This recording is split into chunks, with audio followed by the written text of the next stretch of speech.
Здравейте! Днес ще си поговорим за нещо, което със сигурност ще ви накара да се замислите бъдещето според Сам Алтман, човекът зад OpenAI. И когато казвам ще ви накара да се замислите, имам предвид, че някои от идеите му са направо смайващи. Не говорим за дребни подобрения тук-там, говорим за идеи, които могат тотално да преобърнат начина, по който ползваме интернет и дори как AI се вплита в ежедневието ни. Любопитно ли ви е да чуете повече? Защото някои от тези неща звучат като извадени от научната фантастика, но може би са по-близо, отколкото предполагаме. Окей, представете си интернет, който не просто цъкате от време на време, а който е нещо като ваш личен асистент, който знае какво ви трябва. Алтман говори за нещо подобно.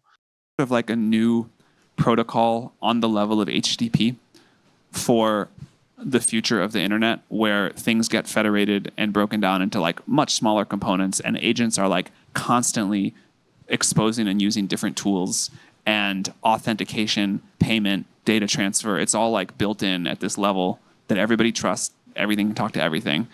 Чухте ли? Нов протокол, всичко говори с всичко. Това не е просто поредния апдейт, а сякаш изцяло нова игра.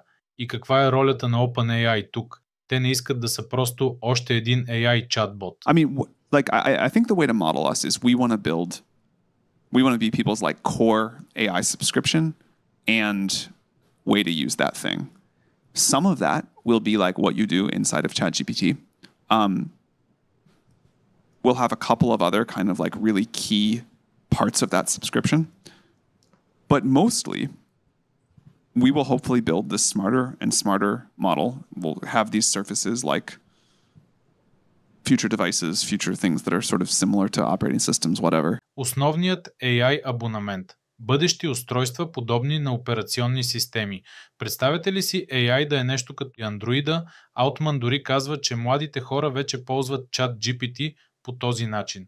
Ако си на 20 или по-малко, ще се радвам да напишеш един бърз коментар дали наистина ползваш ChatGPT за всичко. They really do use it like an operating system. They have like complex ways to set it up to connect it to like a bunch of files, and they have like fairly complex prompts memorized in their head, or like, you know, in something where they paste in and out. And that stuff I think is all cool and impressive. And there's this other thing where like they don't really make life decisions without asking like ChatGPT what they should do. Само си помислете, изкуствен интелект, който не просто чака команди, а подрежда целия ви дигитален свят. Звучи доста сериозно, нали? И веднага изникват въпроси за това, кой контролира нещата и колко ще сме зависими. И ако това ви се струва малко мъгляво, Алтман има една още по-странна и, честно казано, малко стряскаща идея за това колко личен може да стане AI. Нарича го платоничният идеал.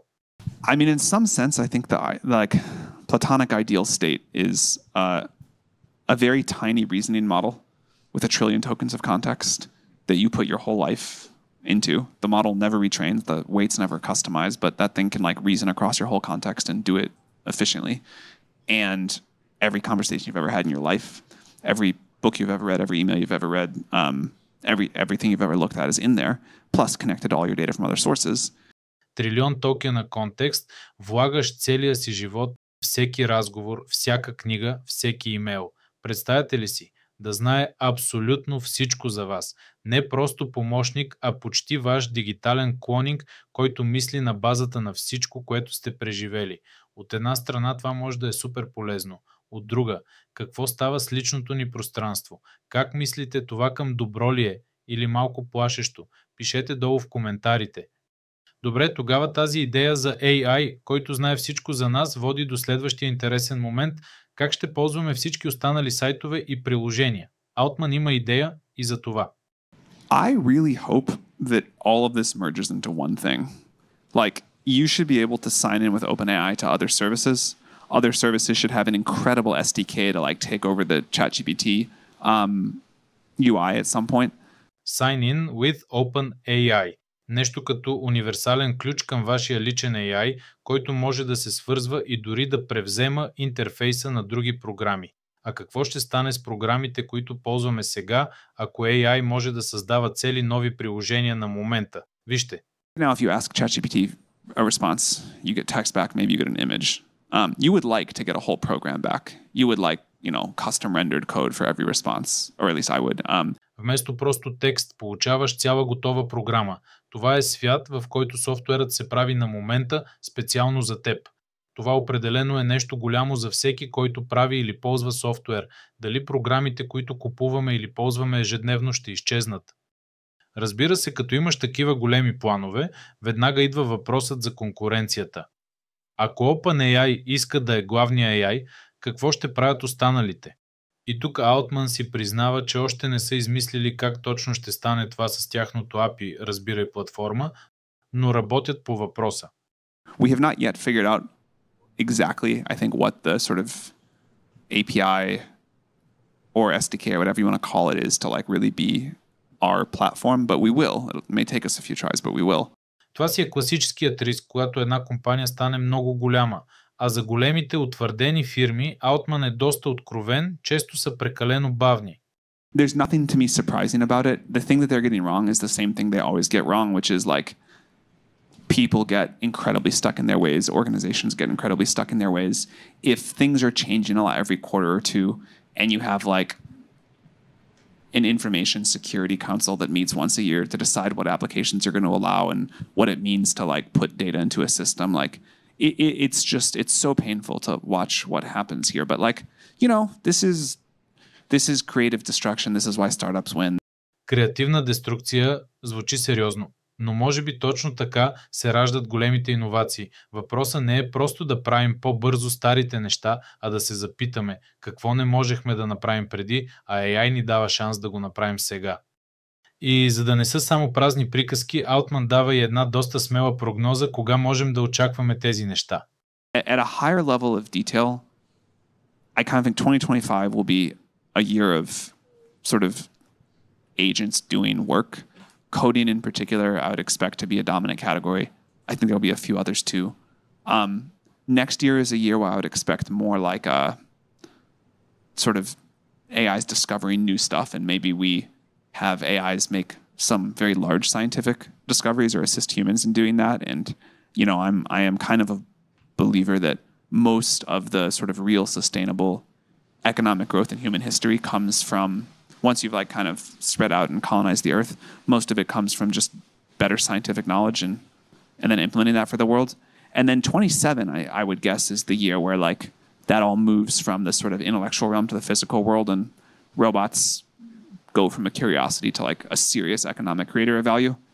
2025 AI агенти, които вършат работа, особено в програмирането. Следващата AI прави големи научни открития. 2027 роботите стават нещо сериозно в икономиката. Това е супер бърз график, дори и да има някакво забавяне, да кажем с година, посоката е ясна, нещата се променят с бясна скорост и това, което до вчера беше фантастика, днес е почти реалност. И така, къде сме ние в цялата тази работа, къде са възможностите за обикновените хора, за тези от вас, които програмират или имат бизнес, явно всичко ще трябва да се намести в движение. Altman казва, че има 3 основни неща. Да се гради още инфраструктура, да се правят по-умни модели и нещо, което той нарича скафолдинг или изграждане на скеле. Това са нещата, които помагат изкуствения интелект да се интегрира в обществото.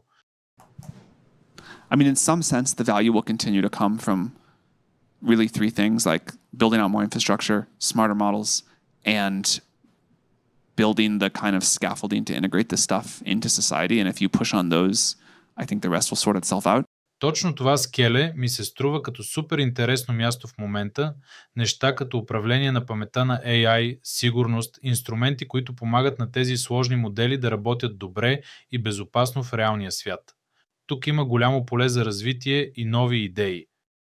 Идеите на сам Altman определено са смайващи. Колкото са интересни, толкова и ни карат да се замислим сериозно. Говорим за бъдеще, което може тотално да промени начина, по който живеем и работим. Дали това е бъдещето, което искаме? Къде са границите? Изобщо има ли такива? До какво ще доведе това? Готови ли сме технологиите да навлязат толкова дълбоко в живота ни?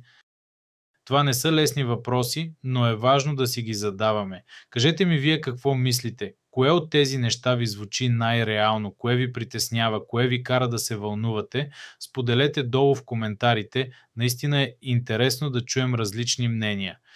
И ако това видео ви е накарало да се замислите и искате още такива, знаете как става. Един лайк, абонирайте се, ако не сте, и цъкнете камбанката. Благодаря ви, че бяхте с мен. До следващия път, бъдете любопитни и не спирайте да задавате въпроси.